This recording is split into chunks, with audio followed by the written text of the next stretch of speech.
Expert classes में आप सभी दोस्तों का स्वागत है। दोस्तों आज हम आपके लिए लेकर आए हैं कठिन चैप्टर जिसका नाम है अल्पप्राण व्यंजन एवं महाप्राण व्यंजन। सर्वाधिक पूछा जाने वाला चैप्टर है। एग्जाम में 2 से 3 क्वेश्चन इससे पूछ लिया जाता है कि अल्पप्राण व्यंजन की पहचान हम कैसे करें और महाप्राण व्यंजन किसे कहते हैं तो और कैसे पहचान के, ये सारी चीज़ों को हम आज इस वीडियो में कवर कराने वाले हैं। तो चलिए वीडियो को स्टार्ट करते हैं। आज का मेरा टॉपिक है अल्पप्राण व्यंजन एवं महाप्राण व्यंजन। अल्पप्राण व्यंजन एवं महाप्राण व्यंजन। तो अल्पप्राण व्यंजन एवं महाप्राण व्यंजन उच्चारण के आधार पर वर्णों को 2 भागों में विभाजित किया गया है।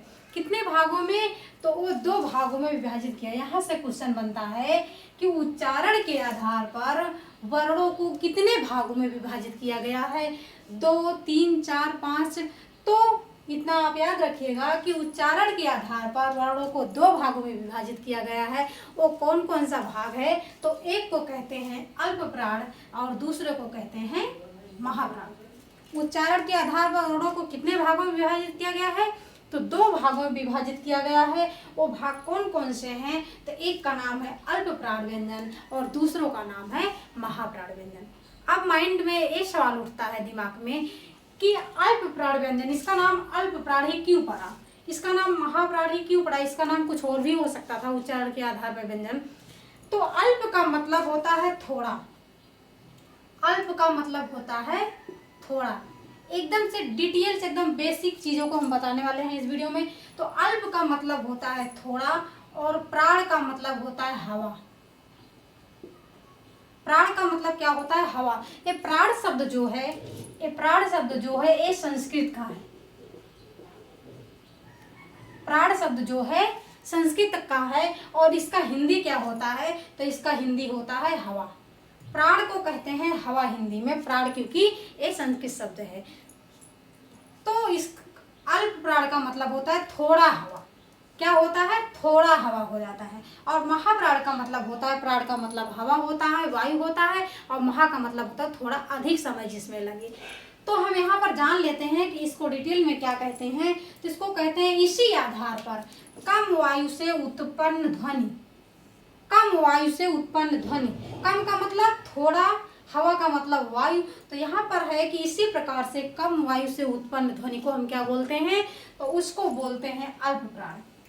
जब बोलते समय कम वायु उत्पन्न ध्वनि हो रही हो या बोलते समय जब मुख से थोड़ी सी हवा निकल रही हो तो उसे बोलते हैं अल्पप्राण। और अधिक हवा जब उत्पन्न हो रही हो ध्वनि में तो उसे बोलते हैं महाप्राण। जब मुख से बोलते समय अधिक ध्वनि उत्पन्न हो रही हो तो उसे बोलते हैं महाप्राण, और कम ध्वनि उत्पन्न हो रही हो उसे बोलते हैं अल्पप्राण। क्लियर हो गया होगा। अगर अभी तक आपने वीडियो को लाइक नहीं किया है तो जल्दी से लाइक कर दीजिए, और हर बहन भाई से मेरा निवेदन है चैनल को सब्सक्राइब जरूर कर दीजिए। अभी हमने जाना कि अल्पप्राण व्यंजन किसे कहते हैं और महाप्राण व्यंजन किसे कहते हैं। अब हम जानेंगे कि अल्पप्राण व्यंजन की पहचान कैसे करें। अगर यहाँ पर व्यंजन दे दिया जाएगा तो हम उसकी पहचान कैसे करें। तो हम देखते हैं यहाँ पर कि अल्प का मतलब होता है थोड़ा और प्राण का मतलब होता है वायु। तो अल्पप्राण व्यंजन यहाँ पर इतने सारे हैं, तो इसमें से कौन कौन से हैं हम ये देखते हैं।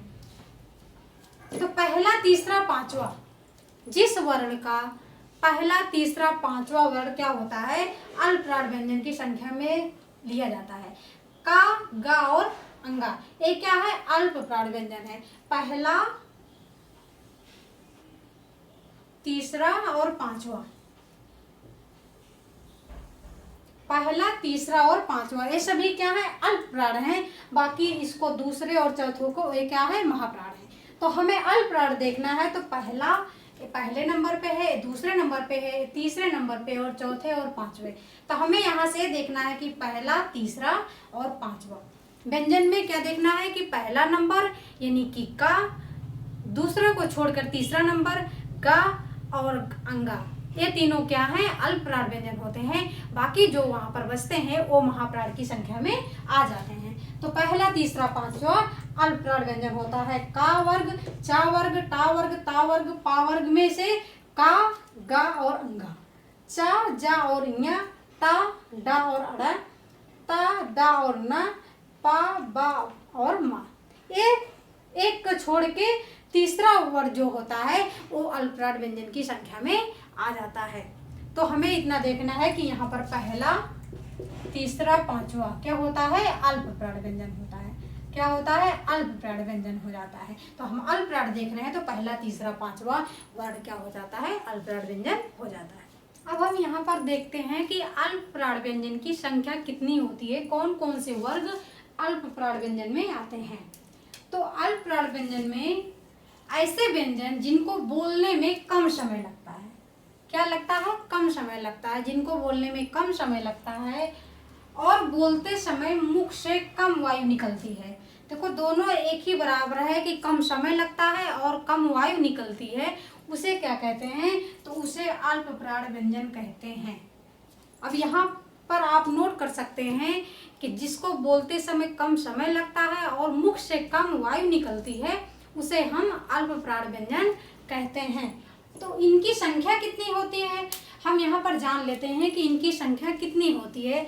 तो इनकी संख्या होती है 20। किसकी होती है, अल्पप्राण व्यंजन की संख्या होती है 20 होती है। कौन कौन से होते हैं, तो प्रत्येक वर्ग का पहला अक्षर यानी कि प्रत्येक वर्ग का पहला वर्ण और तीसरा वर्ण और पांचवा वर्ण अल्पप्राण में आ जाते हैं। यानी कि पहला, तीसरा, पांचवा व्यंजन को अल्पप्राण व्यंजन कहते हैं। जैसे यहाँ पर का वर्ग है, अब का वर्ग में क्या हो जाता है, पहला का, गा और गा, अंगा क्या होता है, का पहला है, तीसरा है और पांचवा है। चा वर्ग में ऐसे ही जान लेते हैं, पहला, तीसरा और पांचवा। टा वर्ग में 4 होते हैं, टा होता है, डा होता है, आड़ा होता है, अंगा भी इस वर्ग में आ जाते हैं। तो यहाँ पर 4 होते हैं। ता वर्ग में कितने होते हैं, ता होता है, दा होता है और ना होता है। पा वर्ग में पा होता है, बा होता है, मा होता है। यानी कि पहला वर्ड हो जाता है, तीसरा हो जाता है और पांचवा हो जाता है। और अंतःस्था व्यंजन जो आते हैं, अंतःस्था व्यंजन जो होते हैं वो भी अल्पप्राण में होते हैं, उनको अल्पप्राण की संख्या में लिया जाता है। तो यहाँ पर कुल मिलाकर हम इसको अगर काउंट कर सकते हैं तो यहाँ पर कितने हो गए, यहाँ पर 20 हो गए। तो अल्पप्राण व्यंजन की संख्या कितनी होती है, तो 20 होती है। जिसको बोलने में हमें कम समय लगता है और मुख से कम वायु निकलती है उसे हम अल्पप्राण व्यंजन कहते हैं। इनकी संख्या कितनी होती है, तो इसकी संख्या होती है 20। एग्जाम में से दे दिया जाए 20 भी होती है, 30 दे दिया जाएगा, 25 दे दिया जाएगा, या फिर 15 दे दिया जाएगा, या फिर 19 दे दिया जाएगा। अगर आप इसको नहीं लिखोगे यहाँ पर तो इनकी संख्या 19 होती है, तो आप क्या हो जाएंगे, कंफ्यूज हो जाएंगे। तो इनकी संख्या 20 होती है। और इसे अल्पप्राण व्यंजन किसको कहते हैं, तो पहला वर्ग, हर वर्ग का पहला, तीसरा, पांचवा अक्षर क्या हो जाता है, अल्पप्राण व्यंजन में आ जाता है। क्लियर हो गया होगा। अब हम यहाँ पर देखते हैं कि महाप्राण व्यंजन किसे कहते हैं। अभी तक तो हमने अल्पप्राण व्यंजन के बारे में जाना, अब हम यहाँ पर देखते हैं कि महाप्राण व्यंजन किसे कहते हैं, यानी कि महाप्राण व्यंजन में कौन कौन से वर्ग के वर्ण आते हैं। तो यहाँ पर क्या हो जाता है, हर वर्ग में 5 अक्षर होते हैं। का वर्ग में 5, चा वर्ग में 5, टा वर्ग में 5, ता में 5 और पा में 5 वर्ग, 5 वर्ग होते हैं, अक्षर होते हैं। तो यहाँ पर हम देखते हैं कि इसमें कौन कौन से, यहाँ पर ऐसे दे दिया जाएगा, स्क्रीन पे ऐसे दे दिया जाएगा कि कौन कौन से इसमें वर्ण हैं जो महाप्राण व्यंजन में आते हैं। तो हम इसको कैसे जानेंगे कि अभी तक तो हमने अल्पप्राण सीखा है, तो हम महाप्राण कैसे जानेंगे। तो यहाँ पर हर वर्ग का दूसरा और चौथा, हर वर्ग का दूसरा और चौथा किसमें आता है, तो आता है महाप्राण में। हर वर्ग का दूसरा और चौथा वर्ण क्या आता है, वो आता है महाप्राण में, दूसरा और चौथा। पहला, तीसरा, पांचवा अल्पप्राण में, दूसरा और चौथा महाप्राण में। ये इसमें 2 ही वर्ण आते हैं, दूसरा और चौथा वर्ण किसमें आते हैं, तो महाप्राण व्यंजन में आ जाते हैं। का वर्ग का दूसरा और चौथा, चा वर्ग का दूसरा और चौथा, टा वर्ग का दूसरा और चौथा और ता वर्ग का दूसरा, था और था, पा वर्ग का दूसरा और चौथा। हर वर्ग के 5 अक्षर में, 5 अक्षर में दूसरा और चौथा वर्ण महाप्राण में आ जाते हैं। क्लियर हो गया होगा। अब हम यहाँ पर देखते हैं कि महाप्राण व्यंजन की संख्या कितनी होती है। अभी तक हमने अल्पप्राण व्यंजन की संख्या जानी कि 20 होती है। अब हम यहाँ पर देखते हैं कि महाप्राण व्यंजन की संख्या कितनी होती है। तो ऐसे व्यंजन जिनको बोलने में अधिक समय लगता है, क्या लगता है, अधिक समय लगता है और बोलते समय मुख से अधिक वायु निकलती है। बोलने में अधिक समय लगता है और मुख से अधिक वायु निकलती है, उसे हम अल्प प्राण व्यंजन कहते हैं। उसे हम क्या कहते हैं? अल्प प्राण व्यंजन कहते हैं। जिसको बोलने में अधिक समय लगता है, मुख से अधिक वायु निकलती है, उसको हम अल्प प्राण व्यंजन कहते हैं। अब इनकी संख्या कितनी होती है? तो इनकी संख्या होती है 15। कितनी होती है? तो 15। अल्प प्राण की व्यंजन की संख्या होती है 20 और महाप्राण व्यंजन की संख्या होती है 15। आप इसको नोट डाउन कर सकते हैं। यहाँ पर बहुत ही इम्पोर्टेंट है कि आप इसको नोट डाउन कर लें कि इनकी संख्या कितनी होती है और किस कौन कौन से वर्ग के अक्षर महाप्राण में आते हैं। तो प्रत्येक वर्ग का दूसरा वर्ग यानी कि का वर्ग है तो उसका दूसरा वर्ण और चौथा वर्ण किस में आता है? तो वो महाप्राण व्यंजन में आता है। प्रत्येक वर्ग का दूसरा और चौथा वर्ण महाप्राण व्यंजन में आता है। इनकी संख्या होती है 15। अब हम देखते हैं कौन कौन से वर्ग हैं वो। अभी तक हमने जाना कि कौन कौन वर्ण हैं, अब हम देखते हैं वो कौन कौन से वर्ग हैं जो आते हैं। तो का वर्ग का खा और घा आता है, चा वर्ग का दूसरा और चौथा आता है, टा वर्ग का दूसरा और चौथा, ता वर्ग का था और धा दूसरा और चौथा, और पा वर्ग का दूसरा फा और भा। यानी कि हर वर्ग के दूसरे और चौथे व्यंजन किस में आते हैं? तो महाप्राण व्यंजन में आते हैं। और हाँ, आप इसको याद रखिएगा, उसमें क्या होता है, अल्प प्राण व्यंजन में जो चारों अंतःस्थ व्यंजन होते हैं वो अल्प प्राण व्यंजन में आते हैं, यारा लावा। और यहाँ पर क्या होता है कि जो चारों ऊष्म व्यंजन होते हैं, कौन से व्यंजन होते हैं? ऊष्म व्यंजन होते हैं। सा और हा, ये क्या है? ऊष्म व्यंजन होते हैं। और जो चारों ऊष्म व्यंजन होते हैं वो महाप्राण व्यंजन में आ जाते हैं। और एक है उच्छिष्ट व्यंजन।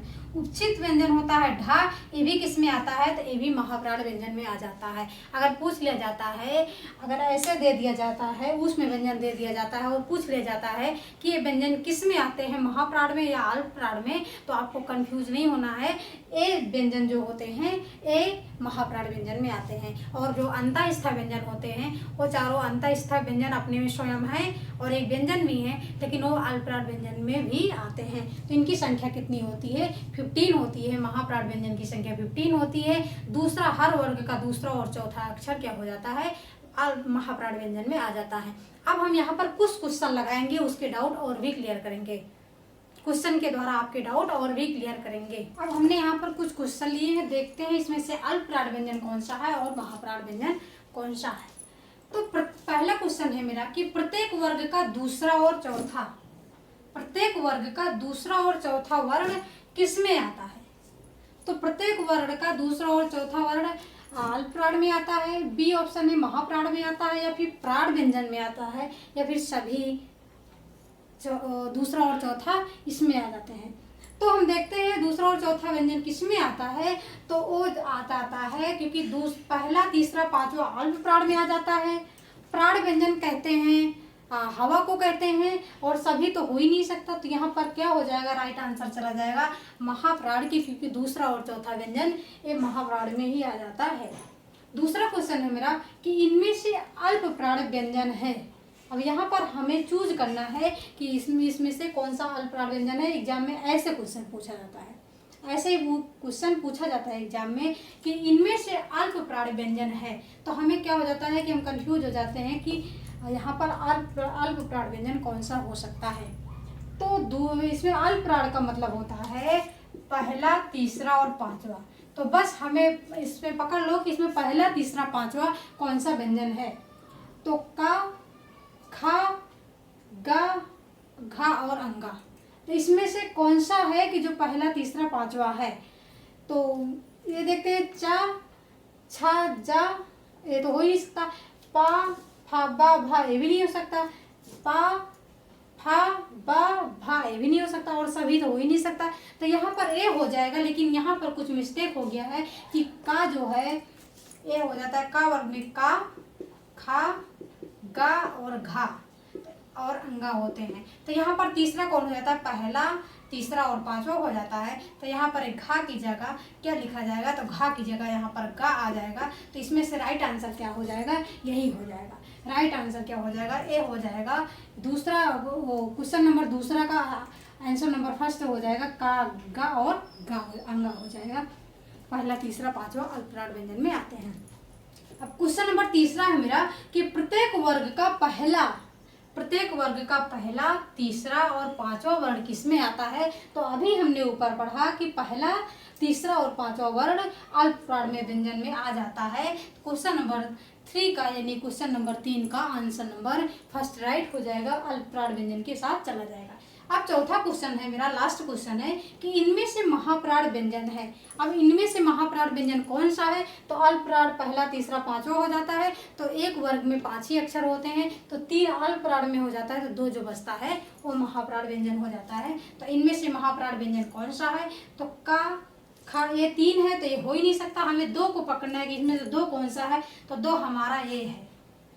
एग्जाम में हमें ऐसे देखना है कि अगर महाप्राण 2 ही होता है तो हमें 2 ही देखना है कि यहाँ पर महाप्राण व्यंजन कौन से 2 हो जाते हैं। तो 3 है तो 3 हो ही नहीं सकता, ये 2 है तो 2 के साथ चला जाएगा। क्वेश्चन नंबर 4 का आंसर नंबर बी राइट हो जाएगा। महाप्राण व्यंजन अब कौन सा होता है, तो झा और झा हो जाएगा। तो दोस्तों आपको वीडियो कैसी लगी हमें कमेंट करके जरूर बताइएगा। अगर अभी तक आपने चैनल को सब्सक्राइब नहीं किया है तो जल्दी से सब्सक्राइब कर लीजिए। छात्र हित में शिक्षा है, this is Sadhana Tyagi expert classes.